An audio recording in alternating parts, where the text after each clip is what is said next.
The Great is Hulu's outrageous period comedy exploring the rise of Catherine the Great. I'm Rob Licuria, senior editor at Gold Digger, and here with the show's star, Elle Fanning. Elle, The Great is irreverent. It's often very explicit. It's very funny. It's not a tone we often see in period films and series. So what attracted you to the role? That's a big question. I got the script from Tony McNamara, who this originally was a play that he had put on in Australia years ago, and then had turned that play into a film script with possibly maybe it being a movie, and that's actually what I read. And just the young Catherine was a sliver of that story. So the script that I had spanned her whole life, and then Tony was like, you know what? There's so much information on her and so much there. So read this, with a TV show in mind, possibly that we get to expand it, and maybe the first season will be about the young Catherine and her rise to power. And I hadn't even seen The Favorite, which Tony wrote at that point. So reading the script for me was a true surprise and a real wild ride. Just the language and the wittiness, but also the heart. I think it's a truly emotional story to me of Catherine and her rise, and such a unique character. And I knew it would be a great challenge to play. Even just with the tone alone, to get that specifically right is a challenge, but also to show this woman grow. And I wasn't really that familiar with Catherine the Great. I wasn't taught about her in school. I knew she was the Empress of Russia, and I knew about the horse incident, propaganda, fake news. And that's all I knew, sadly, that's all I knew. And just learning about her, and, of course, we're not historically accurate all the time, but there are amazing facts and things she did in her life that are completely represented in our show. We just get to do it in a fun way, not a dull, period piece way. Absolutely. I didn't really know much about her either. And when you look into what she did, her influence and reign was so transformational for Russia and for the world. Were you keen to portray her authentically, despite the show, as you say, being a comedy and not necessarily being historically accurate, but you still have to kind of play her as a person? So what were you looking for to get into her mindset?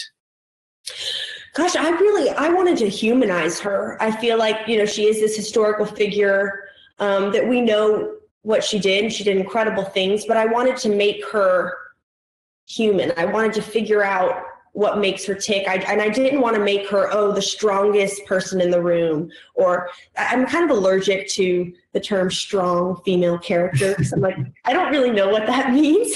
I feel like I want to play a human who has many layers, who always doesn't have the right answer. Catherine makes mistakes. She has to learn from others. She sometimes feels very weak. She doubts herself. Like she's grappling with all of this, and she makes a lot of big decisions and sacrifices. And what's so beautiful about her is she, in the beginning, she's extremely romantic and very optimistic, and it's this gorgeous quality that she has. And when she arrives in Russia, kind of reality slaps her in the face, and she's faced with this upside down world. And she is like, I'm going to change it. And I think there's two people in the world. It's like either they kind of are like, all right, you know what, I'll just live with it, or I'm actually going to try to do something. And she really tries to do something, and it's the journey to that. So she's feisty. She's even a bit, I would say she has an ego. She has a good arrogance to her, which I always love to play, just mapping out the different qualities. So I was more interested in just creating our version of her, but instead of really researching tons of facts about the real Catherine the Great. Although Catherine the Great in real life, she invented the roller coaster. So that tells you a lot about a person. I'm like, okay, that person's fun. That's someone I want to know. That's really true. And, it occurred to me about 10 minutes into the first episode that I was like, oh, okay. So Catherine's the outsider. And she, to me, felt like the surrogate for the audience, because we're looking at all these morons in the court and, this very backward society, and she's looking at them too, like, this is not acceptable and I'm going to change it. Did that aspect of being the outsider inform how you were going to tackle her? A bit. I think there is a side to her in the show that she is, the straight man a bit. She is the observer of all the hijinks that are going on around her. So I guess in many ways she reflects the audience and how, they're viewing this world that's a bit like off kilter. So I knew that I kind of was the eyes to that. So I guess I guess it influenced me in that way, but I guess it's something that maybe I didn't try to think about too much, but it is obvious that she's a lot of things are happening to her, in the series. Yeah. And as we mentioned earlier, it is very funny. A big part of the show's comedy is the interplay between you and Nick Hoult, who is hysterical as the impulsive and idiotic Peter. Talk me through your dynamic with him and what he brought to the set. Gosh, Nick is absolutely incredible. He somehow has managed to be so evil as Peter, but also so incredibly charming, and I think that Catherine even is kind of fighting with herself, because at times she finds him kind of amusing and entertaining, and then also sometimes utterly disgusting.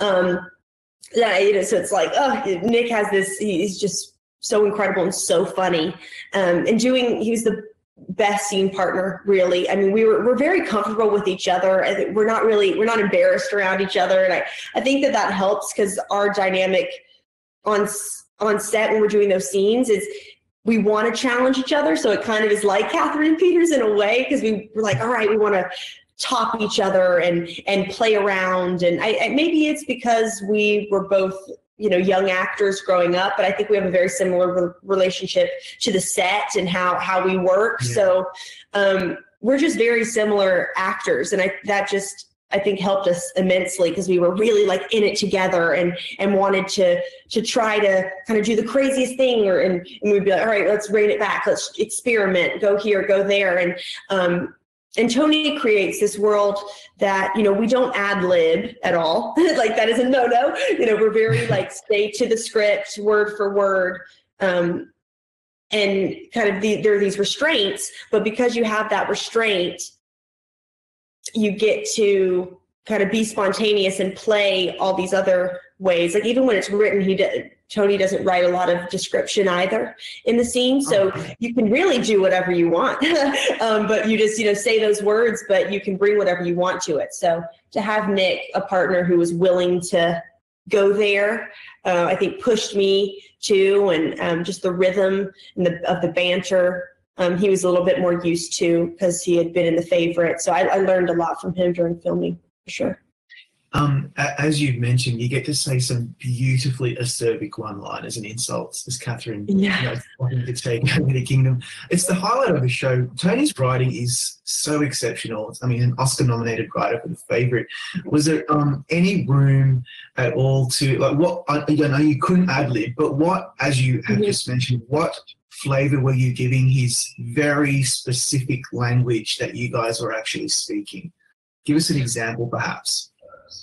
Oh gosh, I'm like, the ones that I think are like all these like bad language. I know. I'm like, I need to like think of some good ones to say, because everyone always asks me. I always think about Nick's lines, because his are so like, he's talking about, I just blew my bag in Madame Dumas. I was like, that we had, I mean, as Catherine, her character, she was supposed to be like shocked by that, and I was like shocked. I was like, I have never heard that in my life. Just like, where does Tony get these things? How does he come up with it? And funny, I don't know if he said it to you, but the other day we were doing one of these interviews, and he said, I don't write jokes. And I'm like, geez, like, wow, he's just a genius in that department. The wordplay. On everything. I know. I'm like, what was, the whole sex speech that I say in the pilot was so fun to learn and to play. And just the language of that, just learning everything. I don't know. It just brings me back. It's so specific. There's nothing like it. Those words. I know, right? It's when you're picking up a script though, do you ever think, oh my God, this is too much. I don't know if I'm going to be able to get through it all. or did you take it in your stride? Because it's a lot. It's a lot to have to remember and do properly. Oh yeah, of course you're terrified. I'm terrified. You can't help but think. I mean, Nick and I would be looking through the scripts. We're like, you see a big paragraph and it's like, and you're like, oh, it says Peter up there. Phew, we're like, we would laugh and kind of joke at each other because we would always get these kind of monster paragraphs of scenes. And but at the same time, I mean, that's what I'm in it for. That's what I want. I am someone, I like kind of putting myself under pressure in pressurized situations and to feel very scared. I feel like I thrive in those situations. So maybe these 6 months were perfect for me in that way. But the memorization muscle, really, it is a muscle, truly. I worked it hard over that. So it became easier to get your mouth around the words. But I think it was just the fun of it. It felt like Shakespeare, or something almost. Absolutely. You touched on this earlier, but as I was watching the season, it did occur to me that both you and Nick were child actors, and you're both young, in the beginnings of your careers, so to speak. You've got your decades to come. Do you find that is a way for you to bond with your co-star when you've both shared that experience as children? Yeah, I think it's something that we did know, and weirdly enough, we've worked together before in a small movie called Young Ones.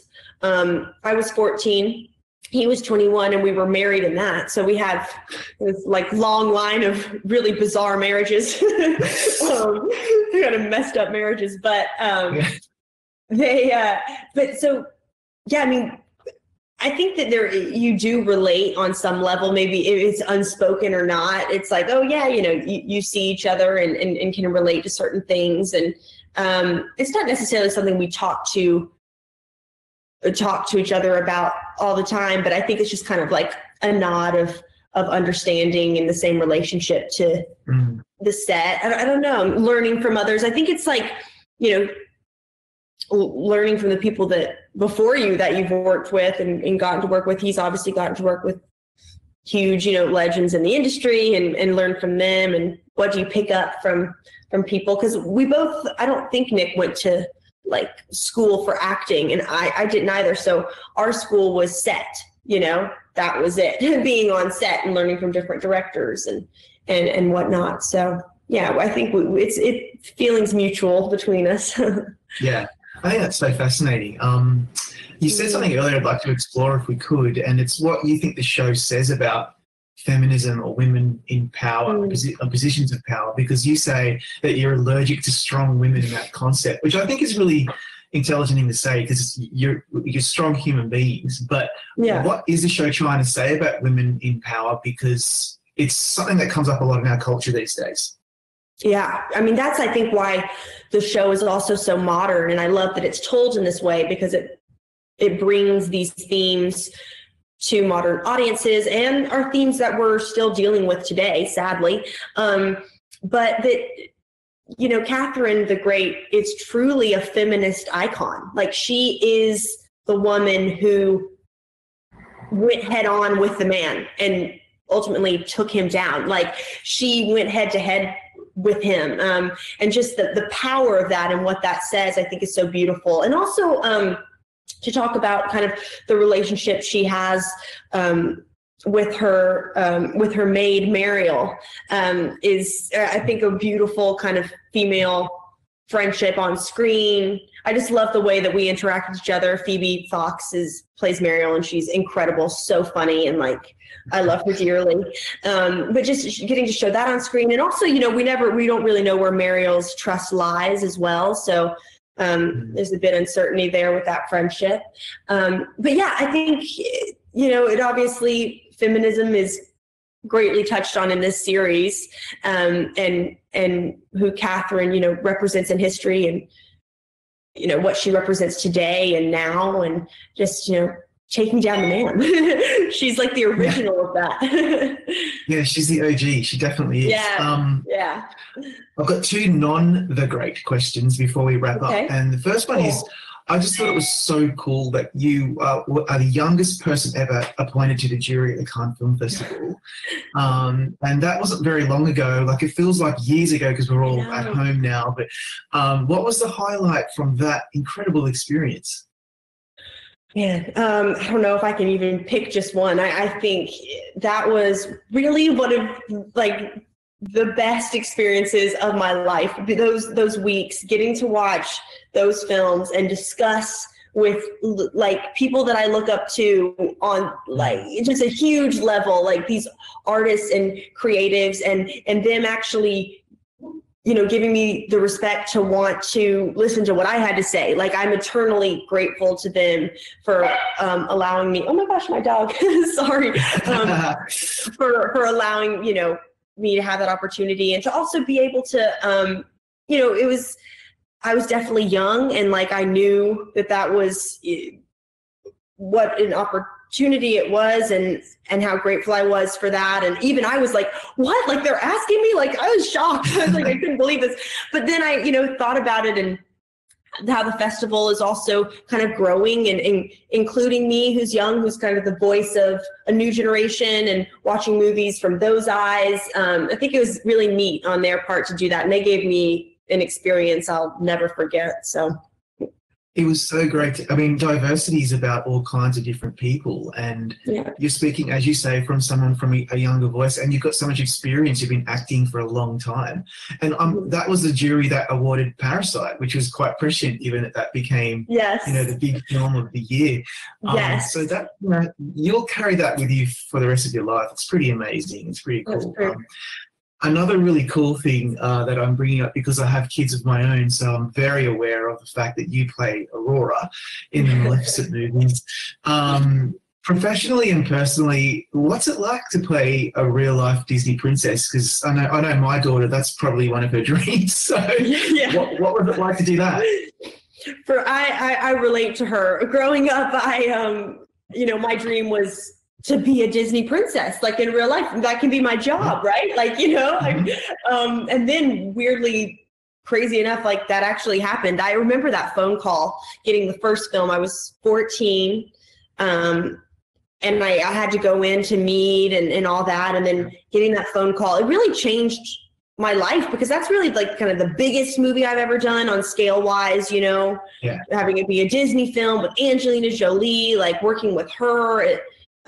It completely changed, and also realizing kind of the responsibility too, because after that, you know, young girls would come up to me, start and be like, and not even say, "Are you Elle Fanning?" It's like, "You are Aurora," you know, "You're Sleeping Beauty," and just having that, you know, kids recognize you in that way was interesting in little girls. So I know it's so fun to do, and getting to kind of grow with that character. You know, we got to do the second one, which came out not too long ago. So I'm proud of that for sure. Yeah, as you should be. Elle, I think The Great is so great, and people are going to be so amazed at how funny it is. Thanks so much for your time today. It's a real pleasure. Thank you. Thanks so much. Now, everyone go to goldderby.com, make your predictions, and click subscribe. We've got lots of chats with contenders just like Elle.